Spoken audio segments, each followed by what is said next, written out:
Bueno, cuando se escucha repetidamente la frase "el Perú es un país minero", me pongo a pensar y llego a la conclusión que en realidad el Perú no es un país minero, sino un país con minerales. Porque alguna vez le pregunté a PPK cuando era primer ministro, en una reunión que creo que fue organizada por The Economist, le pregunté ante su anuncio que iba a haber $1.000 millones de inversión en la minería, le pregunté cuánto de esos $1.000 millones se van a gastar aquí en el Perú. Bueno, realmente la plata se usa para traer todo el tipo de maquinaria, o sea, la tecnología que viene de fuera, o sea que en realidad lo que cuesta, lo que vale el mineral es la tecnología que se está usando, más que el mineral mismo. Esto significa que, un poco como dice William, ¿cuál es la solución? Si somos extremos sería cerrar la minería, pero es un poco difícil puesto que no tenemos ciencia y tecnología, y en realidad la solución a los problemas a mediano y largo plazo es hacer tecnología, es ciencia y tecnología, cosa que ningún gobierno parece querer comprender, porque estamos envueltos en un tema de corto plazo en todos los campos, de modo que es un poco difícil. Por eso la pregunta de repente a los panelistas o a los expositores, si grosso modo esta inversión es realmente gastada en el Perú o sirve todavía más aún para comprar alta tecnología que sirve pues para la minería. Bueno, pasamos entonces a los expositores, empezando por el doctor ingeniero Saúl Montoya. Bueno, ante todo, bueno, hemos visto lo que dicen los economistas es muy cierto. O sea, nosotros hablamos de un EIA y en realidad deberíamos hablar de un análisis de impacto-beneficio, etcétera. Que eso es lo que es. O sea, este proyecto va a traer tanto, pero te va a impactar en tanto. Eso, o sea, y ahí viene un tema de los discursos. Y ahí yo he dicho que no hay modeladores. No recuerdo lo que yo he dicho, pero definitivamente en Cajamarca no están. ¿Ya? Entonces tenemos que llevarlos a Cajamarca y empezar a discutir, porque me encanta discutir, o sea, no hay problema. El otro tema es el concepto de que la minería en equilibrio con el medio ambiente puede ser una muy millennial en sí, ¿ya? O sea, no todo tiene un impacto y hay que ver y hay que trabajar mucho con el impacto y hay que ser sinceros ahí. O sea, como recordemos, usted lo habrá conocido quizás, Antonio Brac, y él decía, ¿no? Yo conozco la minería por dentro y yo te puedo decir que la minería no contamina. Y ahí sí hay que decir que hay que ser como ciudadanos conscientes, de amplio criterio, tener la sociedad civil que pueda aportar ideas para que la minería sea mejor siempre, sí. Eso sí. ¿Ya? ¿Qué más? Carlos, más discusiones en Cajamarca tienen que haber. Definitivamente. Esto de acá tiene que ser un tema en Radio La Beta, en... ¿cómo se llama? Bueno, en todas las otras radios que deben haber por ahí, que una mejor radio esta, en cualquiera, ¿ya? En Celendín tenemos que ir a discutir estas cosas. El tema es con los... Yo siempre he dicho, o sea, me encanta hablar con campesinos. Yo tengo que hablar con campesinos de esto y tengo que ver... ¿Por qué? Porque yo sé que cada campesino que sepa hidrogeología es un fujimorista menos. Entonces,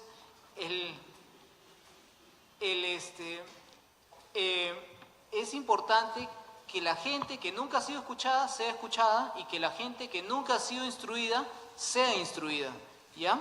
Entonces, de esta manera vamos a poder hacer un país mejor y enfrentar esta temática de que si somos un país minero o un país con minerales.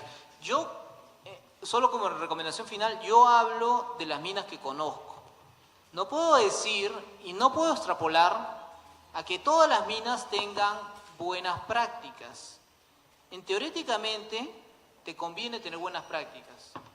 En el otro lado pasan cosas. No puedo ocultar la verdad porque soy una persona, al último, que tiene que decir, hay problemas, y los hay. No son los problemas que he hablado acá, hablará mucho, y es parte del Colegio de Ingenieros empezar a discutir temáticas, como lo dice, ¿no? Cada proyecto minero tiene lo suyo, y no es lo mismo hablar de Quellaveco, no es lo mismo hablar de Espinar, no es lo mismo hablar de Antamina, que hablar de Yanacocha. ¿Ok? Gracias. Estimado. Gracias. Algunos comentarios sobre los comentarios previos. Cuando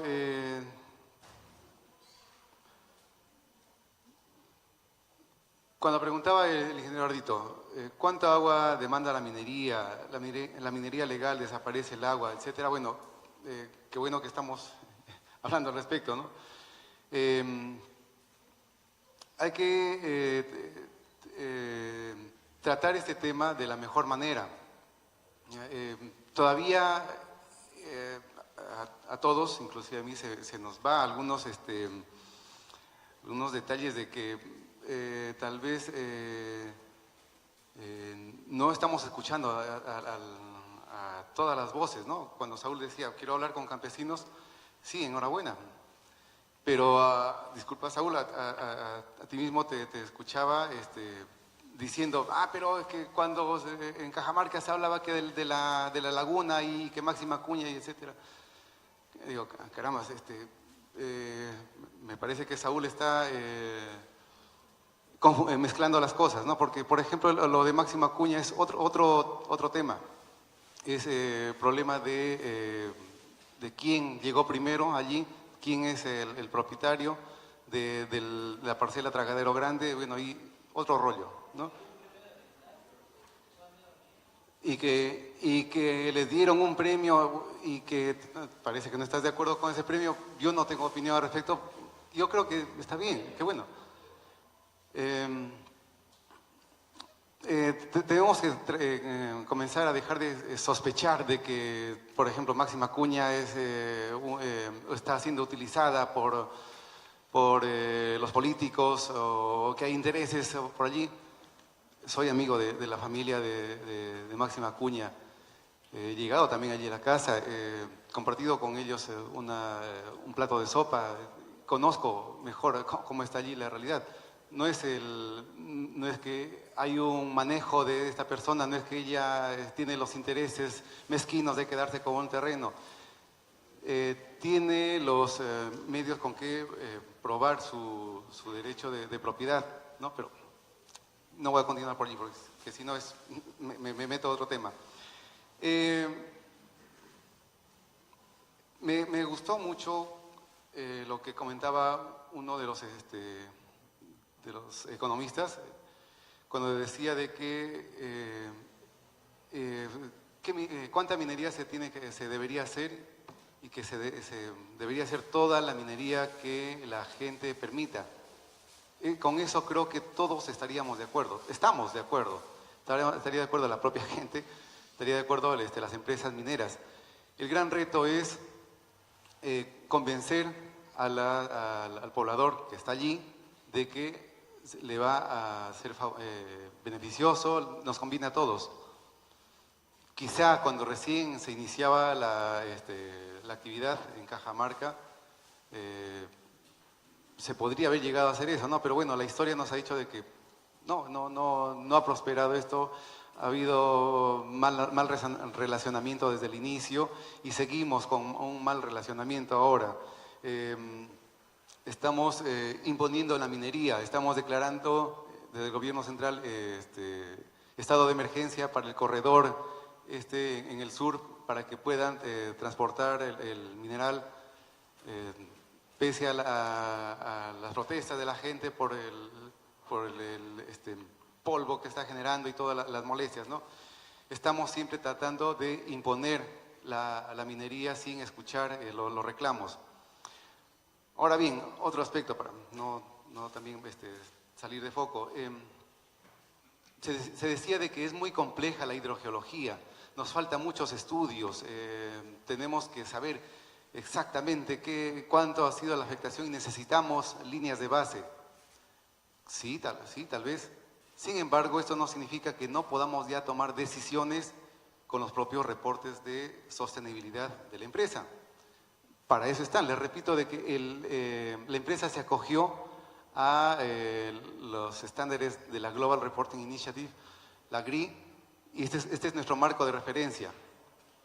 Ya nos está diciendo, no nos está diciendo que tengas que tener una línea de base para saber cuánto captaste y cuánto drenaste, simplemente te dice compara la cantidad de agua que estás captando con la cantidad de agua que se puede recuperar en una fuente. Si esa diferencia es más del 5%, ya tienes una afectación significativa. Nos dice, reconócela como tal, reconoce que ya hay un problema por allí. Y vemos cómo trabajamos esto, cómo buscamos la mejor solución. Pero ¿qué está pasando? Priman las relaciones públicas. Digo, el reservorio San José es una muestra de cómo yo tengo responsabilidad social, porque me interesa de que desarrolle los agricultores de la zona. No, el reservorio San José fue una necesidad por el drenaje que se hizo de esta zona, porque ya no se podía tener el agua que se tuvo anteriormente. Y esto ya nos da una idea de cuál es el impacto de la minería en cabecera de cuencas, como podría ser en Conga. Con la experiencia de Yanacocha, para que eventualmente Conga siga adelante, ¿qué necesitamos? Rescatando la experiencia de Yanacocha. Primero, de que se restituya el servicio ecosistémico de regulación hídrica de la Jalca.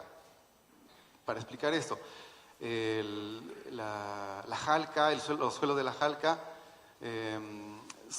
brindan esta regulación natural, como la esponja, que nos dice la gente, dice, ¿no? Como una esponja que tiene ahí el agua y la va dejando que escurra lentamente, y esto explica de que en las temporadas más secas, en junio o en julio, por ejemplo, que allá en la Jalca no lleve gran cosa, los cursos de agua pues todavía tengan agua, ¿no? Y no se sequen, porque está recibiendo el flujo base de la zona.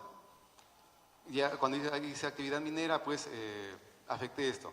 Entonces, en Yanacocha, ¿qué debió haber pasado? Si en promedio estoy afectando 24 millones de metros cúbicos, los estoy drenando, los estoy sacando del medio subterráneo para descargarlos nuevamente al ambiente, entonces yo necesito recuperar esa regulación hídrica.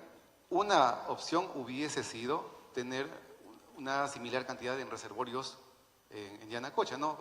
Para completar los 24 millones o más, porque hemos visto que hubo años pico en los cuales el drenaje de estas aguas ha sido más de 30 millones de metros cúbicos, no recuerdo el valor. Entonces, eso a tener en cuenta. ¿Qué más? Una conclusión que no la presenté es también de que las normas peruanas también necesitan mejorarse en relación a la minería. Porque esta agua subterránea de la que estamos hablando, en la Ley de Recursos Hídricos, no van a encontrar ustedes un límite a la cantidad de agua subterránea que se pueda drenar. Simplemente se preocupan por la calidad del agua que va a vertir la mina, pero no se preocupa de la cantidad, porque la consideran simplemente como agua residual. Entonces, también hace falta ir con esta parte técnica hacia la parte legislativa y preguntarnos, está bien, hagamos minería, pero ¿hasta qué tope? ¿Cuánto voy a permitir de que se descargue del agua subterránea, nuestro bien nacional, que esta agua que eventualmente alimenta a otras pequeñas fuentes, manantiales, el flujo base, etc. Cuando el ingeniero Juan Navarro presentó un diagrama en el cual mostraba de que esta agua subterránea que se está drenando es como que está contenida en unos grandes reservorios, ¿no? Y que no tiene conexión con, con el flujo base más abajo, nada más que como por reboce, ¿no? Como para justificar de que pues yo puedo sacar toda esa agua y no estoy afectando a la parte baja. Ahí yo también digo, no, un momento, usted está viendo eso, yo estoy viendo otra cosa. Nos mostró una área de máxima afectación, ¿no? Que son, son 55 kilómetros cuadrados, para terminar el dato. En esa área se infiltran nada más que unos 12 millones de metros cúbicos, pero yo estoy sacando el doble.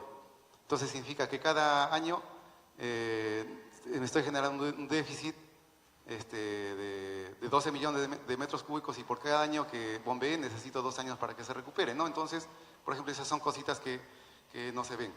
Entonces, bueno, eso, gracias. Gracias. Bueno, antes de dar pase a los panelistas para alguna réplica, permítanme decirles que trabajo para el Centro de Preparación para Ciencia y Tecnología, y anualmente vamos a un pueblo minero para ver la famosa línea de base, cómo está cambiando. Y también hemos entrevistado a campesinos, hemos conversado con ellos, porque algunos de ellos han convertido sus suelos, sus terrenos de cultivo, los han convertido en pozas para extraer oro. Las están destruyendo. Entonces le preguntamos, pero ¿no te das cuenta que estás destruyendo lo que te iba a servir para ti y todas tus generaciones? Y su respuesta fue muy simple. Dijo, con lo que estoy sacando de esto, estoy educando a mis hijos que están en Lima. Y cuando ya esto esté muerto, yo también viré. Ese parece que, bueno, lo pueden ver esta entrevista, no estoy inventándola, en nuestro canal internet cienciadeperú.tv, ponen ahí minería informal, está clarísimo el razonamiento que tienen los campesinos. Y este razonamiento aparentemente también lo tienen los gobiernos, porque la minería le da un poco de respiro económico, pero están destruyendo el país en parte por lo menos. También hemos ido a puertos pesqueros, Chimbote por ejemplo, y ahí nos hemos encontrado con antiguos pescadores artesanales que están en la mendicidad completa, porque el lugar donde ellos trabajaban está hecho un charco inmundo. Y cuando le pregunto, ¿y los propietarios de estas empresas que han hecho esto, los puedo entrevistar? Me dijeron que no, porque están viviendo en Suiza, en París y en otras ciudades. Esa es una realidad que nos dice, nos obliga a pensar cómo salir poco a poco de la minería. Y repito, la única forma que han conocido los países en el mundo que ahora están en otra situación ha sido a partir de la educación, sobre todo en la ciencia y la tecnología. De modo que este campesino no es tan, entre comillas, no es tan tonto para él en forma personal. Invierte lo poco que gana en la educación de sus hijos, ya no están allá, pero el Perú, los peruanos nos quedamos y tenemos que un poquito cambiar, me parece a mí, la razón, la forma de hacernos de algunos dólares. Acuérdense que depender solamente de las materias primas nos hace dependiente de los precios de los minerales en el mundo, y prácticamente estamos esperando qué va a pasar con los precios de los minerales. Antes los campesinos esperaban si llovía o no, porque si no llovía eran años muy duros, y nosotros estamos siempre pendientes de los precios, estamos dependientes, y algunos presidentes, algunos gobiernos tienen la suerte de contar con mucha plata por los minerales, y todo el mundo dice, qué buen gobierno. O sea que buen gobierno es prácticamente con la suerte, ¿no?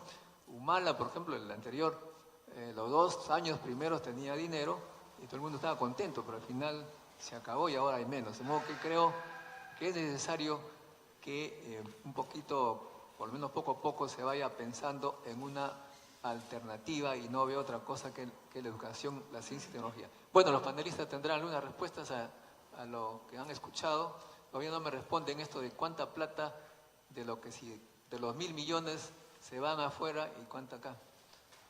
Ustedes deben saber eso. Bueno, muy breve para terminar. Primero, que me ha parecido muy interesante y quiero decir que, digamos, algo que me parece que es importante, tan importante como los estudios técnicos, es fortalecer la institucionalidad, ¿no? Fortalecer el Ministerio de Energía y Minas para que haga mejores evaluaciones de los estudios de impacto ambiental, fortalecer el OEFA para que haga una mejor fiscalización de las empresas mineras y en general de la gestión ambiental en el Perú, porque me temo que en el Perú vamos a seguir teniendo conflictos mineros por al menos 20 o 30 años más, y eso tiene mucho que ver con la ausencia de credibilidad en la gente en las instituciones del Estado. Entonces, vamos a seguir con estos problemas. No estoy tan seguro de que, digamos, sea tan fácil convencer a la gente, pero evidentemente en una sociedad democrática es lo único que se puede hacer, y ahí coincido completamente con Germán. Hay que hacer lo que la gente, digamos, está dispuesta a aceptar que se haga, pero ese proceso va a ser sumamente difícil y el fortalecimiento de la institucionalidad me parece que es una condición sumamente importante. Sí. A propósito de tu pregunta, Modesto, por ejemplo, Conga son 5.400 millones de dólares. ¿Cuál es el empleo permanente que generaba Conga de manera directa? Alrededor entre 2.000 y 2.500 empleos. Esto es, el costo por cada puesto invertido es entre 2 y 2,5 millones de dólares. Y de eso, ¿cuánto será la importación de bienes de capital? Será el 40%. ¿Sí? Pero la mayor parte sí se queda en lo que es la remoción de las, en el caso de Conga, 600 millones de metros cúbicos de material para llegar a la mina y bueno, todas las actividades que hay que realizar. Yo simplemente quiero terminar en 2 puntos. En el sentido de cuando uno ve lo que es el desempeño de la actividad minera, lamentablemente lo que encuentra es una sumatoria continua de errores.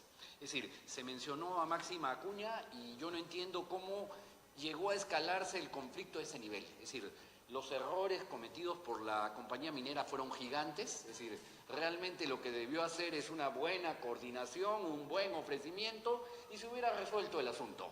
O cuando uno ve las Bambas y ve el problema del polvo y ve que pasaron de un mineroducto a una carretera que no es carretera, sino es una zona firmada y que pasa delante de una serie de pueblos y que a su vez genera un conjunto de malestares y afectaciones en las actividades agrícolas, yo digo, qué horror. ¿Por qué no se hizo una carretera, yo no digo asfaltada, digo a carretera de concreto, que me puede costar 150 millones de dólares o 200 millones de dólares para una inversión de 5.000 millones de dólares y me evitaba los conflictos? Entonces yo lo que veo es una sumatoria de errores continuos, o cuando veo Sauder en Arequipa, en su gran proyecto, también, digo, los problemas saltan a la vista para un no experto. Simplemente quiero remarcar en lo económico, porque lo estamos centrando en el tema del agua. El costo de vida, no son números reales porque los habría que calcular, el costo de la canasta básica en Arequipa antes de la gran minería era para una familia 400 soles. Con la entrada de la gran minería el costo de la canasta básica sube a 2.000 soles. La pregunta es, esa actividad minera, directa e indirectamente, ¿cuántos empleos me genera? Es decir, sí, qué bueno, me genera ingresos, pero me genera una serie de distorsiones económicas y me generan problemas económicos, sociales, políticos que rebasan la problemática del agua. ¿Sí? Es decir, el tema no se va a resolver, aun si los expertos se pusieran de acuerdo, ya no hay problema del agua, establecemos los mecanismos, no, el problema no se va a resolver. Y la otra cosa es que estamos en 2 extremos que hay que abandonar. El extremo que dice que la minería es todo y que genera efectos multiplicadores de 10, esos son los estudios que saca mis amigos, y precisamente lo hizo un amigo de la Sociedad de Minería, Energía y Petróleo, que son una gran mentira. Y del otro lado también tenemos, y hay que reconocerlos, a los posextractivistas radicales, que nos dicen qué cosa, que rechazan toda producción y exportación de productos extractivos, que solo aceptan, y uno lo ve en los libros de mis amigos, los postextractivistas radicales, no quiero ponerles nombre porque hay teóricos y hay políticos, solo se acepta la intervención de la naturaleza, ¿para qué?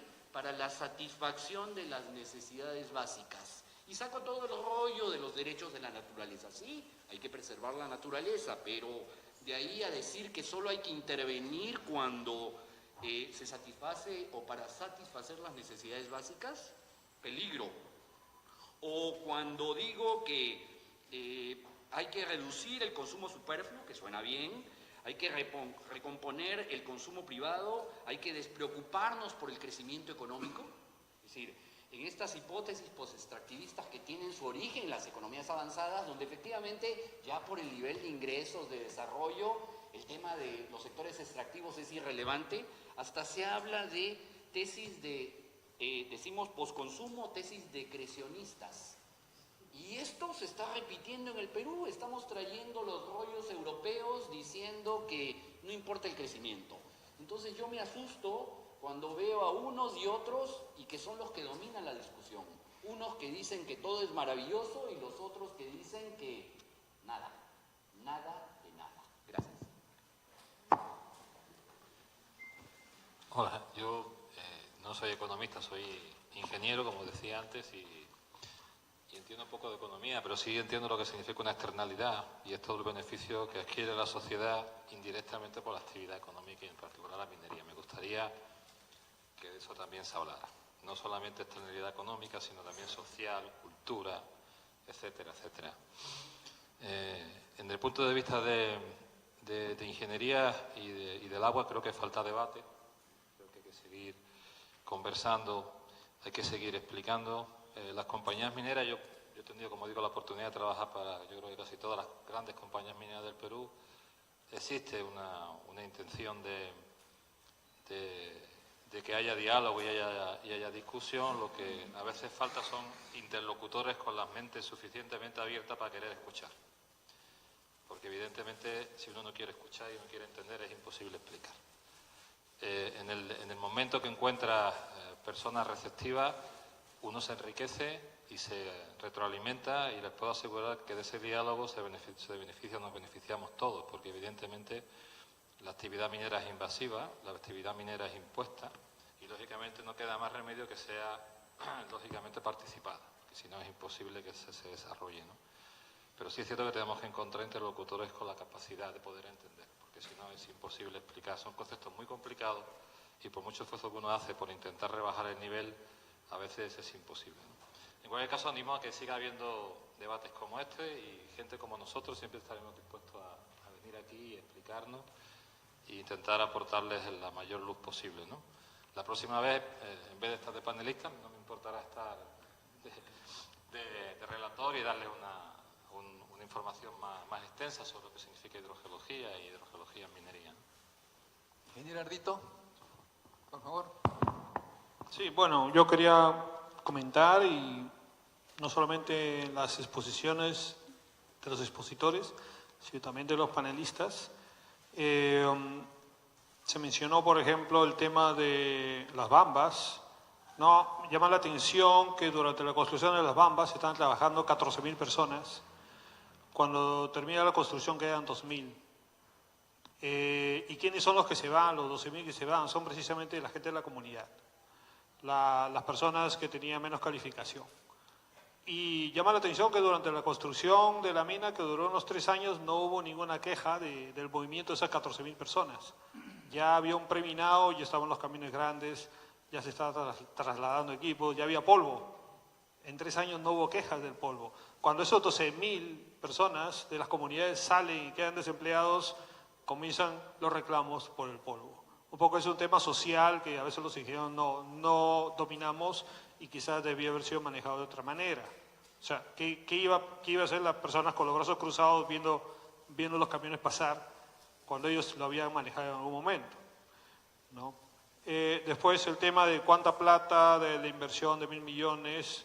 Es cierto, se queda algo por movimiento de tierras, hay bastantes empresas, muchas son cajamarquinas, y cuando comienza a reducirse la producción en Yanacocha se pasaron a las Bambas. Hay muchos casos de éxito de personas que tuvieron que salir de su tierra, Cajamarca, a irse a la tierra de Apurímac, ¿no? Muchas personas, cientos de profesionales.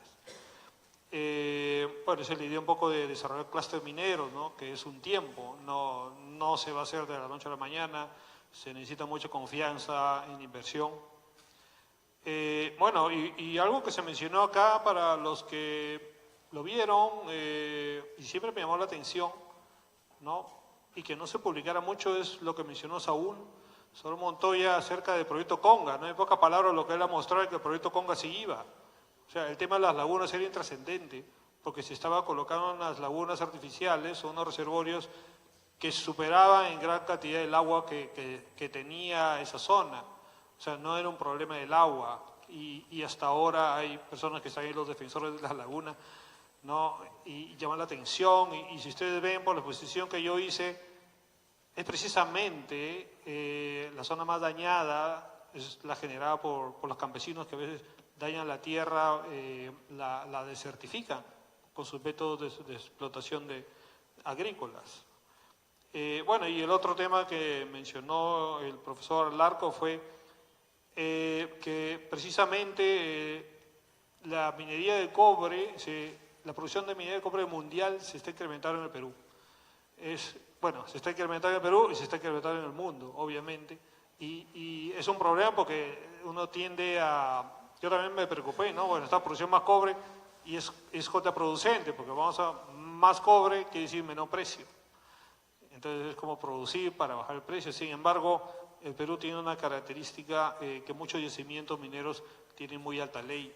La alta ley que dice que hay mucho más mineral, mucho más cobre, que países como Chile que ya están sobreexplotados.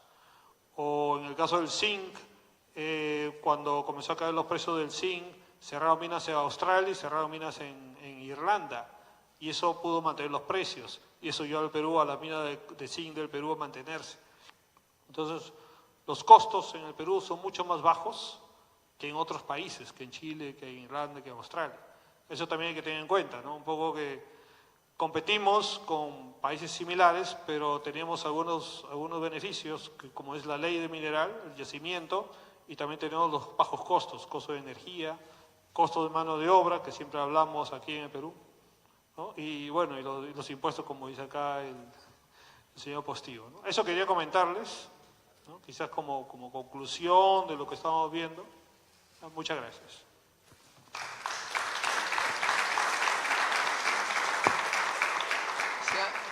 Se ha hablado sobre el fortalecimiento de las instituciones.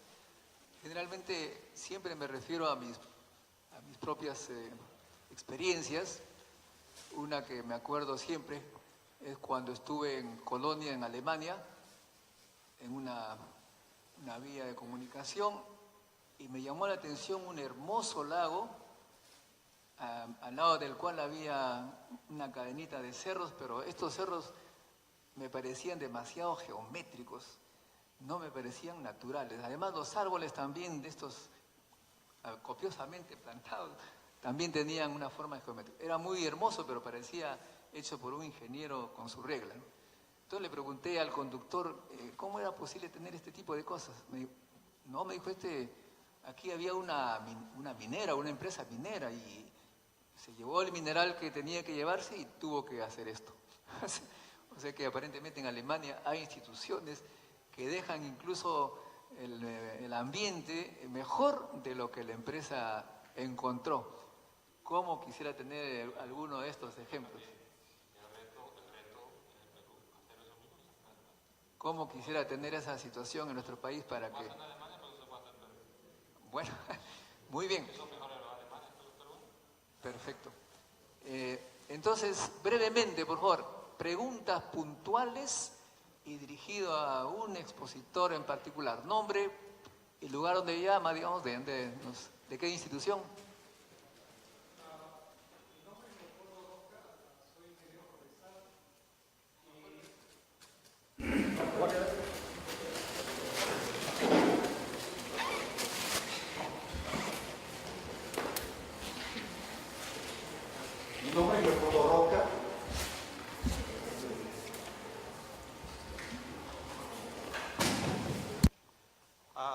Como les decía, mi nombre es Leopoldo, soy ingeniero forestal.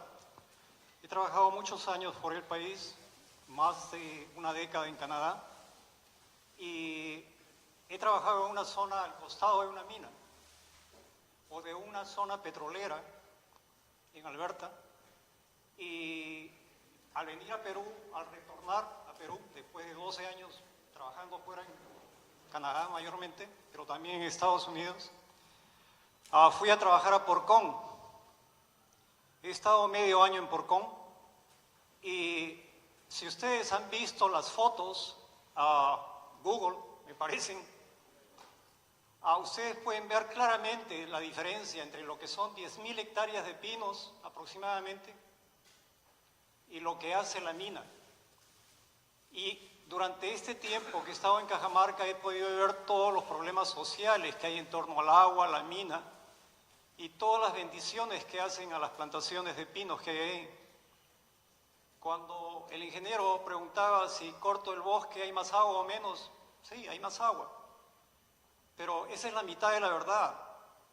La verdad es que los bosques, al igual que los pastos, la jalca, quien mencionaba la jalca, lo que hacen es cumplir una función de regulación.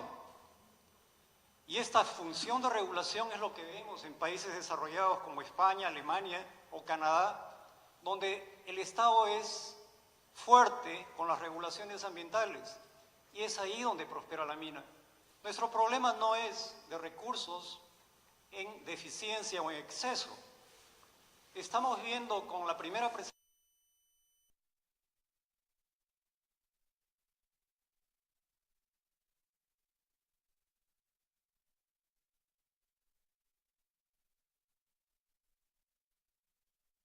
plantación está en la cuenca del Pacífico. Me hubiera gustado más en escuchar un balance. Estamos hablando de agua, pero estamos hablando de cuál es el balance de necesidad humana y si ese balance de necesidad humana se satisface en sobremedida con lo que existe. O sea, ¿cuál es el total de agua que existe en esa zona de la cuenca del Atlántico? Supongo que hay más agua de la que se necesita si la comparamos con una cuenca que está al lado del Pacífico, donde la deficiencia es mayor.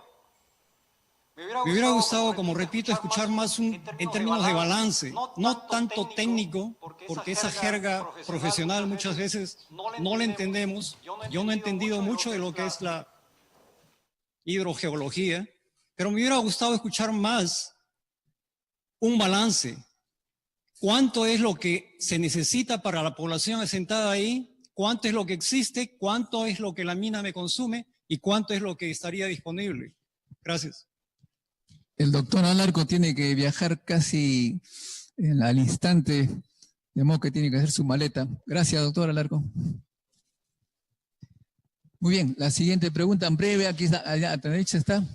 Después se apunta las... Buenas noches, Jorge Tobar, hidrogeólogo.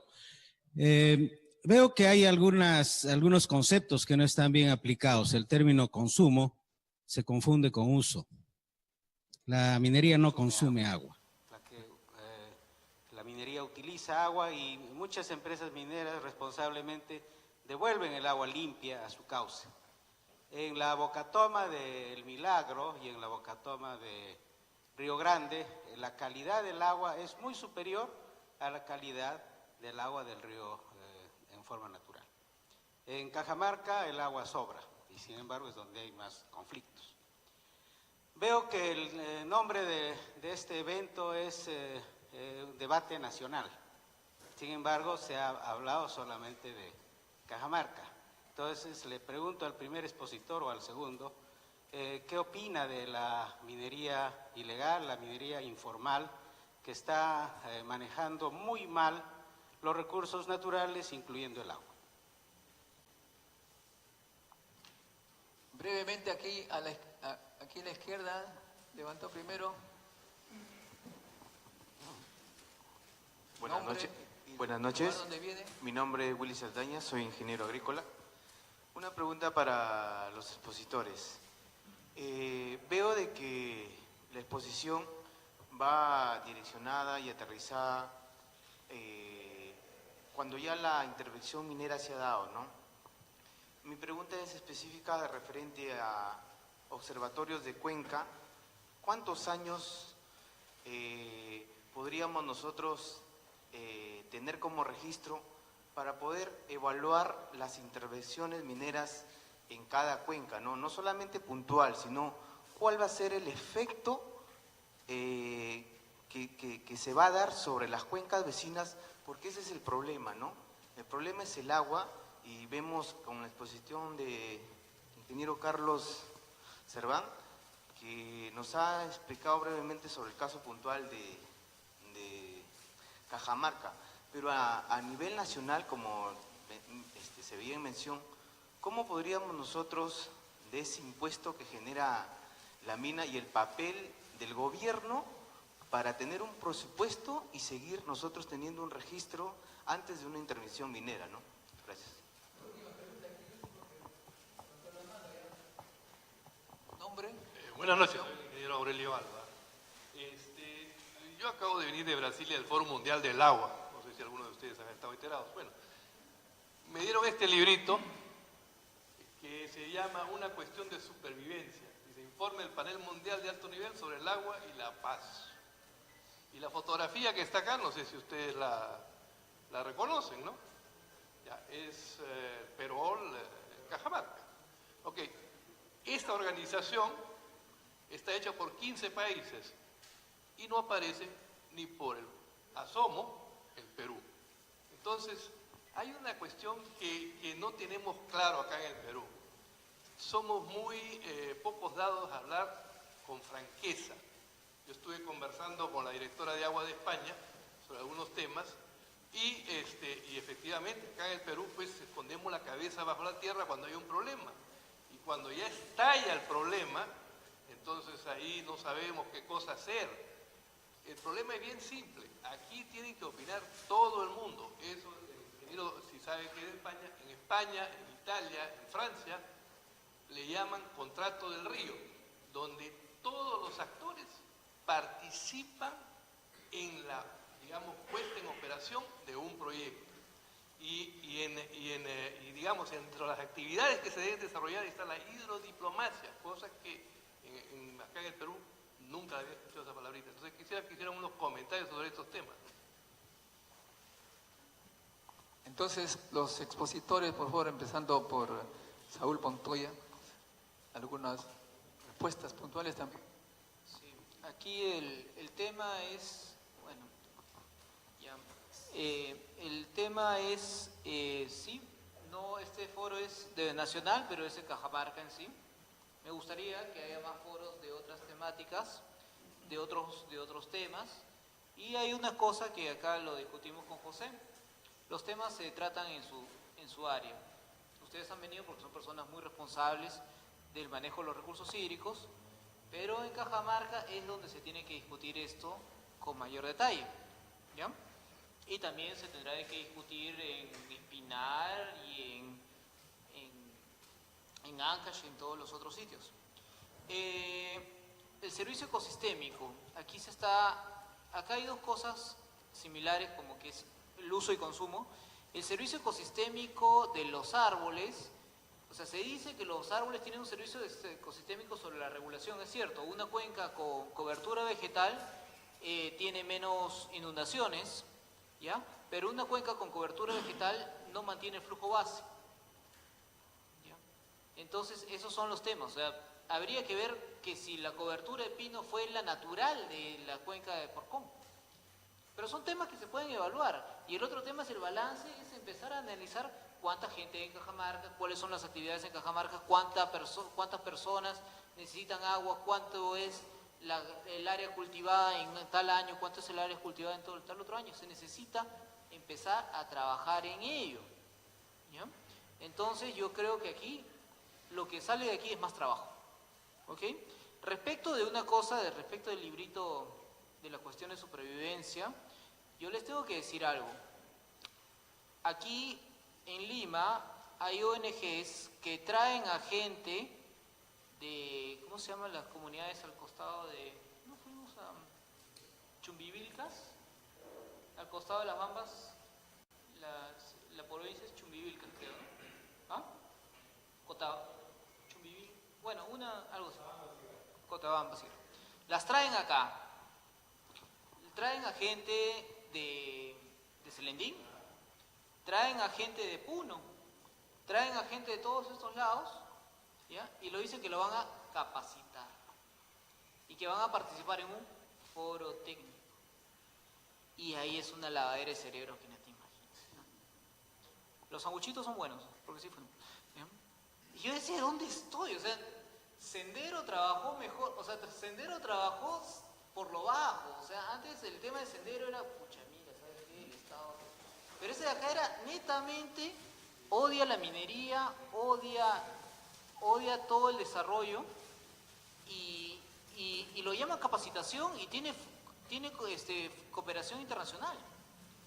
¿Ya? Entonces, en ese lado, yo creo que también, y justo se lo dije porque fui con José, decía, ¿y dónde está la Sociedad Nacional de Minería que tendría que hacer la contraparte? Porque al último es una democracia, nadie le puede decir que eso no lo haga. ¿Ya? Pero a mí sí me pareció una ofensa de traer a gente muy humilde y de decirle un discurso altamente cargado para un lado. ¿Ya? Entonces, yo creo que también es el tema del Colegio de Ingenieros en tener más foros técnicos para que en sí el tema, que son temas particulares, se discutan en lo técnico. Gracias. Pablo Macera, que alguien dijo, creo que fue Vargas Llosa o uno de ellos que es el mayor intelectual vivo en el Perú, dijo una vez que si en el Perú terminaron las guerrillas fue porque el imperialismo inventó las ONGs. Como que estos debates que señala Saúl sirve también para bajar a la tensión de la gente y los que hubieran sido grandes líderes guerrilleros son ahora grandes capacitadores. Bueno, estoy exagerando un poco con perdón de algún trabajador de una ONG, es lo que decía Pablo Macera. Bueno, ahora el ingeniero Cerdán. Bien, gracias. Apunté algunas de las preguntas, comentarios del público. Alguien preguntaba, ¿y cuántos años se necesita de registros para poder evaluar los efectos, ¿no? ¿Cómo ver el efecto en cuencas vecinas? ¿No? Para tomar esa pregunta. No lo sé, no tengo la respuesta para esa pregunta, porque es cierto, se necesitan los estudios hidrogeológicos para ver cómo se está afectando la cuenca que está al costado y con una determinada cantidad de años luego hasta dónde va a ir el daño o la afectación negativa o tal vez positiva que pueda hacer. Pero quiero reiterar, recalcar, y disculpen si soy repetitivo en esto, ya tenemos un marco de referencia, los parámetros GRI. Nos está dando un valor de captación, cuánto captas y cuánto recuperas desde la naturaleza. Solo para precisar,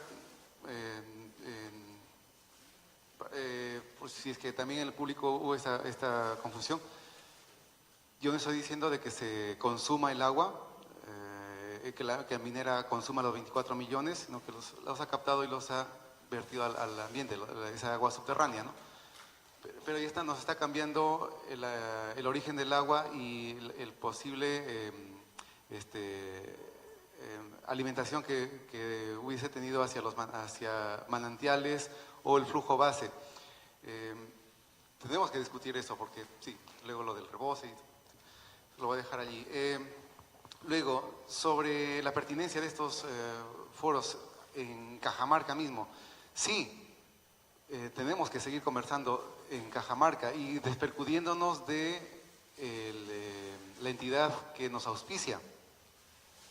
Porque, a ver, soy egresado de la Universidad Nacional de Cajamarca. Me ha parecido excelente que se hagan foros del agua, dos foros ya se han hecho. Pero el primer foro en el año 2016, bueno, concluyó con un acta que está disponible en el internet, que no me parecía adecuado. A ver, la conclusión del foro una de esas conclusiones era, si se cumple con todas las normas, Entonces, todas las normas legales vigentes, ¿no? Entonces es posible una convivencia amigable con la minería.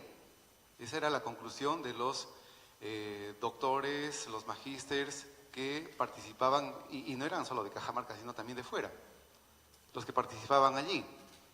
Y era una falacia tremenda, porque en efecto la empresa minera, las empresas mineras, grandes empresas mineras, cumplen con todos los estándares, todas las normas que le ha puesto el Estado. Se cumple la premisa que decía esa conclusión. Sin embargo, a pesar de que cumple todas las normas, no hay una convivencia amigable. Entonces, ¿qué pasó allí? Probablemente mis paisanos, organizadores de este evento, yo diría, no quisieron contrariar al gran auspiciador, que en ese entonces fue Yanacocha. Entonces, ya que hago esta reflexión, para el foro del 2018, que espero que lo haya, pues tratemos ya los problemas como tal, como problemas, no como relaciones públicas, de que me estoy... por ejemplo, en algún momento decían, con mina arriba, más agua abajo. Era cierto eso, sí, por supuesto. Es que cuando iniciabas a drenar el agua, en la mina te sobraba el agua y tenías que descargarlo a las quebradas. Y había más agua de lo que normalmente tenías. Pero luego comenzó a bajar el nivel freático y comenzaste a afectar a los canales y tenías que darles agua por bombeo y tienes que hacer un reservorio de 6 millones de metros cúbicos y estás sustituyendo con eso la regulación hídrica natural y tú lo estás presentando como un éxito de responsabilidad social. Sin embargo, eso era simplemente tu obligación de hacerlo. Entonces, esto va a estar grabado felizmente, así que a mis paisanos, especialmente los amigos de las empresas mineras, porque estoy también en una red social grande, soy muy amigo de Máxima Acuña, les decía, soy muy amigo de colegas, no de Roque. Yo no odio la licencia social. Soy muy amigo de colegas de minera, promociones del colegio, ¿no? Muy amigo de gente de Grufides. Cuando Saúl me decía, pero es que las ONGs les van a labrar el cerebro, me estaba pensando, seguro que también le está metiendo a Grufides allí, porque sí, ese congresista Marco Arana seguramente también estaba lavando. Dejemos de ser conspiranoicos a todo nivel. Sentémonos a hablar con todos, ¿no? Porque eso es lo que necesitamos. Gracias. Bueno, muchas gracias. Para terminar, yo tengo que un poco reclamar lo que dice Saúl. Los campesinos no son tontos, ellos saben muy bien analizar los discursos y saben discernir. Acuérdense que el congresista Mamani, por esa creencia que hay, pues que los serranos somos tontos, se comió vivos a algunos personajes bien conocidos. De modo que hay que tener cuidado, yo también he sido campesino alguna vez. Pero por otro lado, yo también he ido a Cajamarca, he ido por todos lados con este centro, que estamos en el Centro de Preparación para Ciencia y Tecnología, y allí di una charla a los estudiantes y profesores de la Universidad de Cajamarca y les hice una pregunta, una encuesta que se llama le he llamado la encuesta decibilométrica, o sea, de decibeles, para que nadie se entere, porque siempre hay cámaras acá, ¿no es cierto? Las opiniones a veces cuestan. Entonces vamos a hacer para terminar esta encuesta. ¿De qué se trata? La pregunta va a ser más o menos la siguiente. Voy a decir, ¿la minería es conveniente para el Perú? Y aquellos que estén de acuerdo, sin mover la boca para que nadie se entere, va a ser nada más. Y cuando diga la minería no es conveniente para el Perú, aquellos que estén de acuerdo con esa idea harán para ver cuál suena más. ¿De acuerdo? A ver, vamos a ver. ¿Quiénes creen que la minería es conveniente para el Perú? ¿Quiénes creen que la minería no es conveniente para el Perú? Entonces estamos pues en un colegio de mineros y de peruanos que creen que la minería es conveniente para el Perú. Gracias.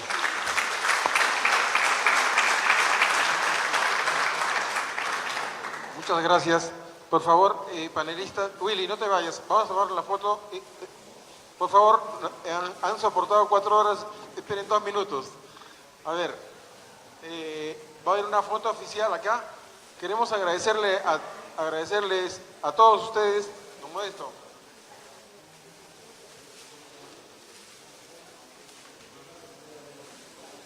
Bien, muchas gracias a todos. Vamos a hacer la foto de rigor y luego pasamos al brindis, por favor. Muchas gracias a ustedes, muchas gracias a los que nos han seguido por internet y hasta otro momento en que se pueda desarrollar algo en las condiciones y la calidad de expositores y panelistas que hemos tenido.